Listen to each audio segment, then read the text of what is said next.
பேர கேட்டாலே சும்மா அதிருதுல. இப்படி வந்து அண்ணாமலையோட ஆதரவாளர்கள் மாசா சொல்ற மாதிரிதான் இன்னைக்கு மதுரையில ஒரு தரமான சம்பவம் வந்து நடந்திருக்குங்க.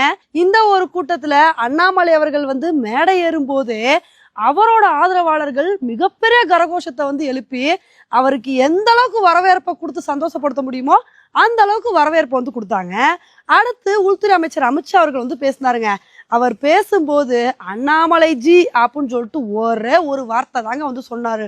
உடனே வந்து அங்க சவுண்ட பார்க்கணும், கீழே உள்ள நிர்வாகிகள்லாம் வந்து பயங்கரமா வந்து கத்த ஆரம்பிச்சிட்டாங்க. அண்ணாமலை பேரை கேட்டவுடனே அப்படியே அரங்கமே அதிர்ந்து போச்சு அப்படின்னு தாங்க வந்து சொல்லணும். அந்த அளவுக்கு அவங்க கையில வச்சிருக்கிற துண்டை சுத்தி அதை சுத்தி அப்படின்னு சொல்லிட்டு பயங்கரமா அவருக்கு வரவேற்பு கொடுக்க வந்து ஆரம்பிச்சிட்டாங்க. இதை வந்து பார்த்தவொடனே அமித்ஷா அவர்களே வந்து ஒரு செகண்ட் அப்படியே நின்று சிரிச்சுட்டு தான் அடுத்து வந்து அவரோட ஸ்பீச்சை வந்து கண்டினியூ பண்ணாரு.